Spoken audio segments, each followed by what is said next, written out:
Une soirée inoubliable.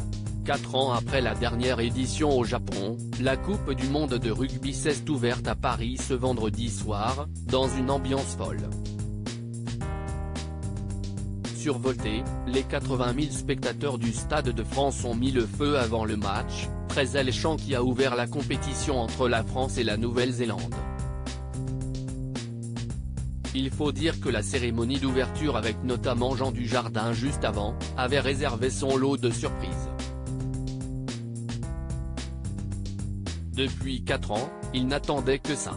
Déçu par la défaite, de justesse, des Bleus en un quart de finale de la dernière Coupe du monde de rugby en 2019, les supporters français n'avaient qu'une idée en tête, la Coupe du monde 2023, en France, qui s'est finalement ouverte ce vendredi soir au Stade de France.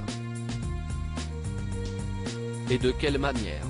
Devant un public survolté, chauffé à blanc, le 15 de France a fini par remporter son premier match face à l'équipe légendaire des All Blacks, triple championne du monde. Mais juste avant la rencontre, s'y est-il la cérémonie d'ouverture, déjà, qui avait permis de lancer la fête. Organisée par Jean Dujardin, celle-ci avait été pensée comme un village dans la France des années 50 selon Anne-Claire Coudray et Isabelle Iturburu, qui commentaient en direct sur TF1. Et l'acteur a donné de sa personne, arrivé en vélo, en Marcel et avec sa moustache fine parfaitement taillée, il a fini par faire tournoyer la danseuse étoile Alice Renavant, et par faire du charme à Adriana Carambeu. Une performance de haut vol soutenue en tribune par sa bien-aimée et mère de ses filles, Nathalie Péchala. Tout cela avant de tournoyer lui-même, accroché par des câbles, il est monté jusqu'en haut de la fausse tour Eiffel installée au centre du stade. Et avec ses cabrioles, à cette hauteur, il ne fallait pas qu'il ait le vertige. À sa redescente, tous ont alors entamé la Pena Baiona, l'un des hymnes du rugby français.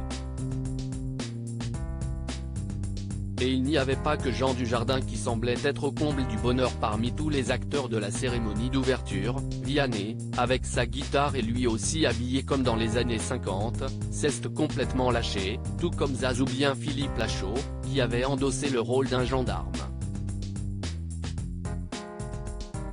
Celui-ci, d'ailleurs, a posté une photo de ce beau moment sur Instagram. Et montré à ses abonnés qu'il n'est pas venu seul, son père et son frère Pierre, fans de rugby, jouaient des figurants. Avis mitigé et sifflement à un beau moment, sur lequel les internautes ont été mitigés, si certains ont salué les valeurs de la France et du rugby du spectacle proposé, d'autres ont été plus durs, parlant de gêne et de malaise. Mais le véritable moment de malaise est arrivé quelques minutes plus tard, alors que le président français Emmanuel Macron s'approchait du pupitre pour faire un court discours d'ouverture, il a en effet été sifflé et hué par une partie du public, au point d'avoir du mal à se faire entendre. Surpris mais pas bousculé, il a tout de même souhaité bonne chance au 15 de France et appelé à la fraternité entre les équipes. Et à nouveau, les internautes ont eu des réactions mitigées, si certains ont déploré une mauvaise image de la France, d'autres ont estimé que les crises politiques de ces derniers mois n'avaient pas vraiment été oubliées par les Français. En tout cas, cela n'a pas fait de l'ombre au très beau match, conclu 27-13 par les Bleus, et qui a établi des audiences records, près de 10 millions de téléspectateurs pour la cérémonie d'ouverture et 15,5 millions pour la rencontre.